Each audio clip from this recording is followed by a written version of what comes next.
Biz bolsok Пайгамбардын үммөтү. Биздин кумирибиз ким, айткылачы? Ким кумир? Расулуллахтан башка жок эч ким бизде. Жашообузга көрк, жашообузга маңыз кошкон. Ошончолук кээрде бул дүйнөгө батпай каласың. Ооба, батпай каласың. Алып Пайгамбар саллаллаху алейхи ва саллям жашоосунан бир үзүндүн окуй турган болсоң, дагы кетет булардын баары. Себеби тиббул кулуби ва даваиха деп айтат алымдар. Пайгамбар саллаллаху алейхи ва саллям жүрөктүн эмнеси дейт?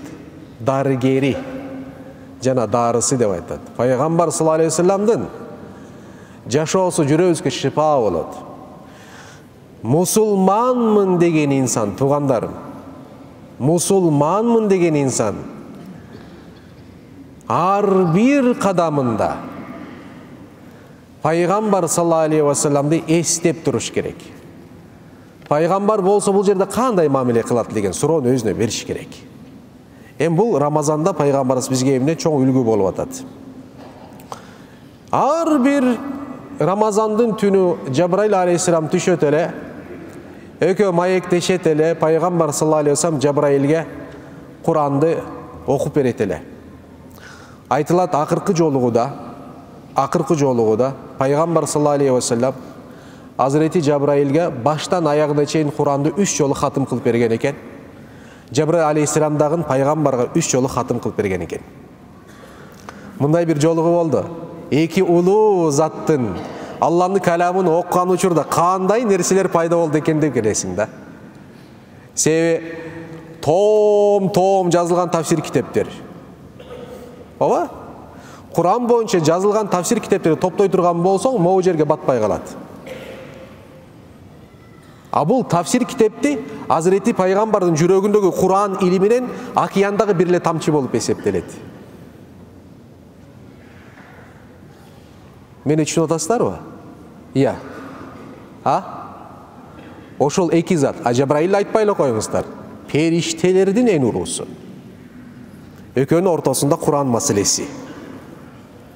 Куран маселеси бизге окшоп эле тарыйкка турабыз, алхамдулиллахи раббил аламин, эмне жөнүндө сөз кетип атат, оюбузда жок. Бирөөбүздө Ош базары, бирөөбүздө тиги Алмедин базары, бирөөбүздө ою тиги башка жер деп эле жүрө беребиз.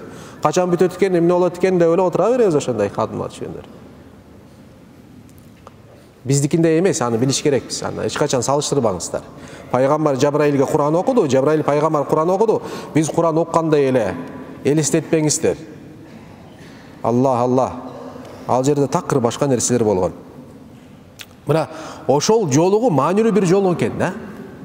Ошол жолугу болот деп Азирети Пайгамбар саллаллаху алейхи ва саллям беришендигин эмне кылат эле дейт? Көбөйтөт эле дейт.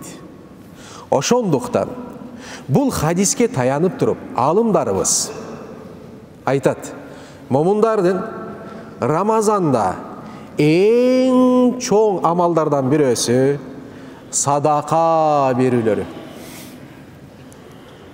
Садака берүүлөрү. Садака берүү үчүн бай болуу шарт эмес. Бай болуу шарт эмес. Ал зекет берүү үчүн бай болуу шарт. А садака үчүн нерсе жок.